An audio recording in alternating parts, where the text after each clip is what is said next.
আমরা এখন D block অ্যাটমের জন্য তাদের চৌম্বক ধর্ম বা হচ্ছে ম্যাগনেটিক ধর্ম এক্সপ্লেন করব। একটু আগে আমরা দেখলাম তাদের গলনাঙ্ক বা স্ফুটনাঙ্ক মেল্টিং পয়েন্ট বা হচ্ছে বয়েলিং পয়েন্ট ডিপেন্ড করা হচ্ছে তাদের আনপেয়ার্ড ইলেকট্রনের উপর। ডি অরবিটালের আনপেয়ার্ড বা হচ্ছে অযুগ্ম ইলেকট্রনের উপর ঠিক তেমনি তাদের ম্যাগনেটিক ধর্ম বা চৌম্বক ধর্ম ডিপেন্ড করা হচ্ছে ডি অরবিটালের আনপেয়ার্ড ইলেকট্রনের উপর। কারণ কোনো একটা অরবিটালে যখন দুইটা ইলেকট্রন থাকে, আমরা জানি যে কোনো অরবিটাল থাকে হচ্ছে দুইটা ইলেকট্রন। সাপোজ ধরো ডি এক্স ওয়াই, এখানে যদি দুইটা ইলেকট্রন থাকে আমরা জানি একটা ইলেকট্রন হচ্ছে যদি ক্লকওয়াইজ ঘোরে আরেকটা ঘোরে হচ্ছে অ্যান্টি ক্লকওয়াইজ। এখন কোনো জিনিস যখন ঘুরবে তার এক্সিস বা তার চারপাশে সে একটা ম্যাগনেটিক মোমেন্ট বা একটা চৌম্বক ভ্রামক তৈরি করবে। এখন যখন একটা ইলেকট্রন যখন একদিকে ঘোরে এবং এই ইলেকট্রন যখন অপোজিট ডিরেকশনে ঘোরে, একটা ইলেকট্রন হচ্ছে এই দিকে আরেকটা হচ্ছে এই দিকে, তখন তারা একে অপরের চৌম্বক ভ্রামক বা ম্যাগনেটিক মুভমেন্টকে কী করে, নিউট্রালাইজ করে, মানে প্রশমিত করে। সো এখানে আমরা কোনো চৌম্বক ভ্রামক বা ম্যাগনেটিক মোমেন্ট পাবো না। কিন্তু যখন কোনো একটা অরবিটালে একটা ইলেকট্রন থাকবে এবং একটা ইলেকট্রন কী করবে, একটা ইলেকট্রন শুধু একদিকে ঘুরবে এবং তার চৌম্বক ভ্রামক বা হচ্ছে ম্যাগনেটিক মোমেন্ট থাকবে। তো এই জন্যই কোনো একটা অ্যাটমে বা এলিমেন্টে যখন হচ্ছে অযুগ্ম ইলেকট্রন বা হচ্ছে আনপেয়ার্ড ডি অরবিটাল ইলেকট্রন থাকবে তার চৌম্বক ধর্ম বা ম্যাগনেটিক প্রপার্টি বেশি থাকবে। এখন আমরা তিন ধরনের ম্যাগনেটিক প্রপার্টি বা চৌম্বক ধর্ম দেখতে পাই। যারা সবচেয়ে বেশি চৌম্বক ক্ষেত্র বা ম্যাগনেটিক ফিল্ড দ্বারা আকৃষ্ট হয় তাদেরকে আমরা বলবো হচ্ছে ফেরোম্যাগনেটিক। তোমরা নাম শুনে থাকতে পারো ফেরোম্যাগনেটিক, কারণ ফিজিক্সে আছে ফেরোম্যাগনেটিক।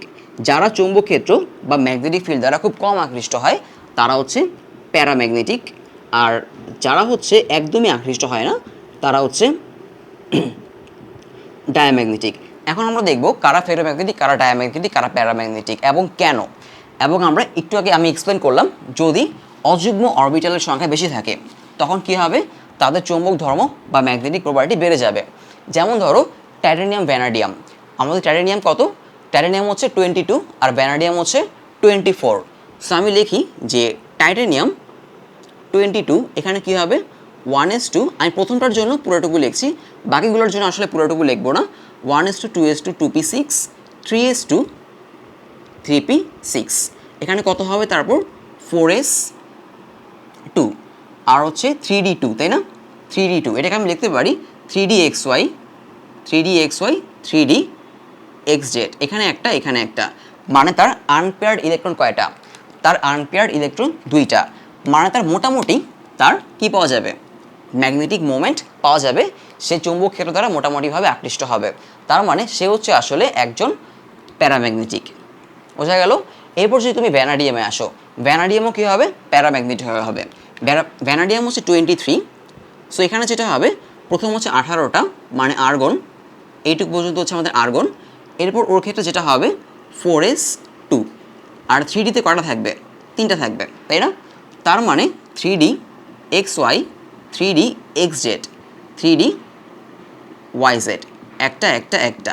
তার মানে তার আনপেয়ার্ড ইলেকট্রন কয়টা, তার আনপেয়ার্ড ইলেকট্রন 3টা। তার ম্যাগনেটিক মোমেন্ট কি পাওয়া যাবে, ভালো পাওয়া যাবে। এরপরে যদি আসো ক্রোমিয়াম আর হচ্ছে ম্যাঙ্গানিজ, এই দুটায় আসো, তাদেরকে কি আনপেয়ার্ড ইলেকট্রন আরও বেশি হওয়ার কথা না, কিন্তু তাদের আনপেয়ার্ড ইলেকট্রন আরও বেশি হওয়ার কথা এবং তারা কী হওয়ার কথা, ফেরোম্যাগনেটিক হওয়ার কথা, তাই না। কিন্তু আসলে হবে না। কেন হবে না, দেখো যে ক্রোমিয়াম হচ্ছে 24 এবং আমরা জানি ক্রোমিয়ামের ক্ষেত্রে একটা ব্যতিক্রম জিনিস দেখা যায়। প্রথম হচ্ছে 18 আর্গন থাকবে, এরপর কত হওয়া উচিত ছিল 4s2 আর হচ্ছে 3d4, তাই না। কারণ এখানে হচ্ছে 3d3 ছিল, এখানে 3d3, সো এখানে হওয়া উচিত 3d4, কিন্তু এটা হয় না, এটা হয় হচ্ছে 4s1 আর হচ্ছে 3d5। তার মানে এখানে আনপেয়ার্ড ইলেকট্রন কয়টা, এখানে আনপেয়ার্ড ইলেকট্রন হচ্ছে 5টা, তাই না, 5টা। এদের থেকে আরও বেশি। তাহলে আমাদের যে ডেফিনেশন সেই ডেফিনেশন অনুযায়ী তার ম্যাগনেটিক মুভমেন্ট বা ম্যাগনেটিক প্রপার্টি কী হওয়া উচিত, আরও বেশি হওয়া উচিত। কিন্তু এটা কিন্তু অনেক স্টেবল একটা জিনিস, অনেক স্টেবল, এবং তার 5টা ইলেকট্রনের কি, 5টা ইলেকট্রনের মুভমেন্ট একই দিকে, মানে তারা ঘূর্ণন একই দিকে, এবং তাদের স্টেবিলিটি অনেক বেশি থাকার কারণে তারা হচ্ছে মেল্টিং পয়েন্ট বয়েলিং পয়েন্ট কী হয়, তাদের অনেক কম হয়। তাদের হচ্ছে স্টেবল হওয়ার কারণে তাদের মেটালিক বন্ড উইক হয়ে যায়, মেল্টিং পয়েন্ট বয়েলিং পয়েন্ট অনেক কম হয়, তাদের হচ্ছে ম্যাগনেটিক ধর্ম তারা কি করে, অনেক কম প্রকাশ করে। তার মানে তারা হচ্ছে আসলে কি, তারা আসলে ডায়াম্যাগনেটিক, এরা হবে ডায়াম্যাগনেটিক। এবং সেমভাবে আমাদের ম্যাঙ্গানিজ, ম্যাঙ্গানিজ হচ্ছে কত, ম্যাঙ্গানিজ 25 এবং তার জন্য কি থাকে, প্রথমে 18 আর্গন যদি আমরা দিই, এরপর হচ্ছে 4s2 3d5, তারও কিন্তু আনপেয়ার্ড ইলেকট্রন কয়টা হবে, 5টা হবে, 3dxy 3dxz 3dyz, তারপর 3dx square minus Y square 3dz square, এবং সবগুলোতে একটা 5টা করে একটা করে থাকবে, মোট 5টা থাকবে। কিন্তু সে কি অনেক বেশি স্টেবল, তার মানে সেও কি একটা ডায়াম্যাগনেটিক। ক্লিয়ার, বোঝা গেল? আর এক্সামে কিন্তু এগুলো এমসিকিউ বা সিকিউ যে কোনো কিছুতে আসতে পারে, তো ভালো করে এক্সপ্লেন করতে হবে। তাহলে মানে হচ্ছে আনপেয়ার্ড ইলেকট্রন কার সবচেয়ে বেশি থাকবে, যারা হচ্ছে আনস্টেবল, এফি। সো এফি হচ্ছে এখানে সবচেয়ে বেশি কি, সবচেয়ে বেশি ম্যাগনেটিক প্রপার্টি শো করবে, এবং এফি হচ্ছে ফেরোম্যাগনেটিক, একটা ফেরোম্যাগনেটিক মেটাল। তো এফিতে যদি যাই, খেয়াল করে দেখো, এফি হচ্ছে 26, এফিতে কী হবে, প্রথমে আর্গন 18, এরপর হচ্ছে থাকবে হচ্ছে আমাদের 4s2 আর হচ্ছে 3d6, তাই না, 3d6। তো এটাকে যদি ভাঙিয়ে লিখি তাহলে হবে 3dxy 3dxz 3dyz 3dx square minus Y square 3dz square 1 2 3 4 5 6।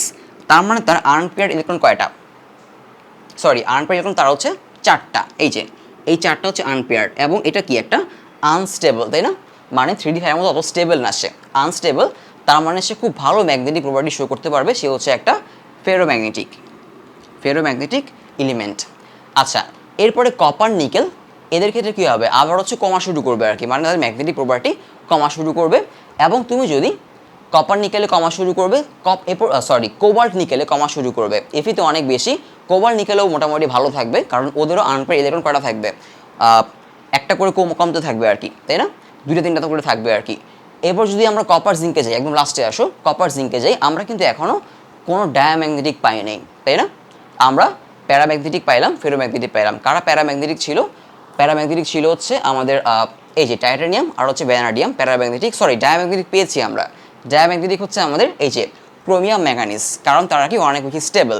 এরপরও যদি আমরা আসি কপার আর জিঙ্কে, কপার জিঙ্ক এরকম হবে, আমরা মোটামুটি জানি কপার জিঙ্ক হচ্ছে আরও বেশি স্টেবল, তাই না, কপার জিঙ্কে হচ্ছে প্রথমে আর্গন 18টা, এরপরে কি থাকে, এখানে 4s কত 2 3d9 হওয়া ছিল উচিত, তাই না, কিন্তু এখানে একটা থাকে, এটা হয়ে যায় কত 3d10, তার মানে এটা কি আরও বেশি স্টেবল না, এটা তো অবশ্যই স্টেবল। তার উপর কি এখানে কোনো আনপেয়ার্ড ইলেকট্রন নাই, কারণ 3d5 5টা ডি অরবিটাল, এবং সবগুলো অরবিটালে কি থাকবে, থাকবে 2টা করে ইলেকট্রন। সো যেহেতু কোনো আনপেয়ার্ড ইলেকট্রন নাই, তার মানে সে কোনো ম্যাগনেটিক প্রপার্টি শো করবে না, কপার।